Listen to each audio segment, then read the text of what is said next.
Chapter 11. In the spring, at the time when kings go off to war, David sent Joab out with the king's men and the whole Israelite army. They destroyed the Ammonites and besieged Rabbah, but David remained in Jerusalem. One evening David got up from his bed and walked around on the roof of the palace. From the roof he saw a woman bathing.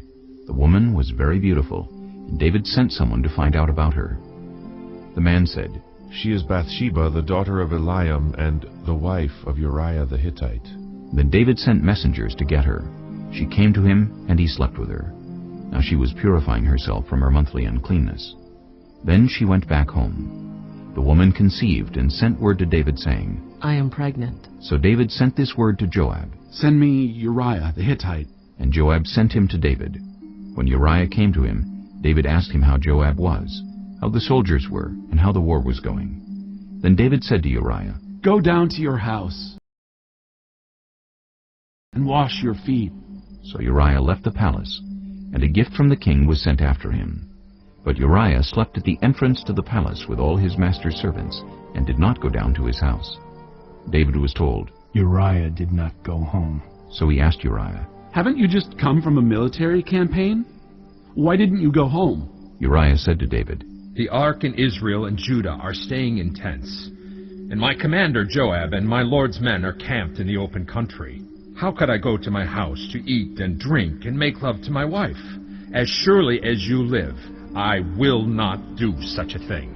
Then David said to him, "Stay here one more day, and tomorrow I will send you back."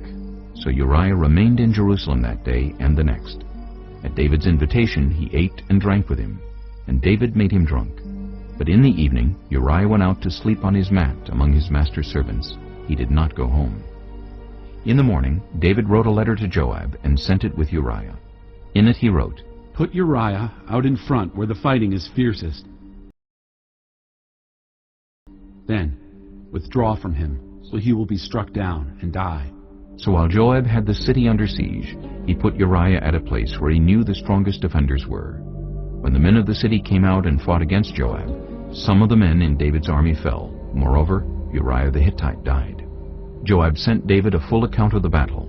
He instructed the messenger, "When you have finished giving the king this account of the battle, the king's anger may flare up, and he may ask you, 'Why did you get so close to the city to fight?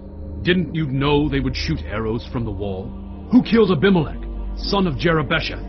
Didn't a woman drop an upper millstone on him from the wall, so that he died in Thebes? Why did you get so close to the wall?' If he asks you this, then say to him, 'Moreover, your servant Uriah the Hittite is dead.'" The messenger set out, and when he arrived he told David everything Joab had sent him to say. The messenger said to David, "The men overpowered us and came out against us in the open, but we drove them back to the entrance of the city gate. Then the archers shot arrows at your servants from the wall, and some of the king's men died. Moreover, your servant Uriah the Hittite is dead." David told the messenger, "Say this to Joab. Don't let this upset you. The sword devours one as well as another. Press the attack against the city and destroy it." Say this to encourage Joab. When Uriah's wife heard that her husband was dead, she mourned for him. After the time of mourning was over, David had her brought to his house, and she became his wife and bore him a son. But the thing David had done displeased the Lord.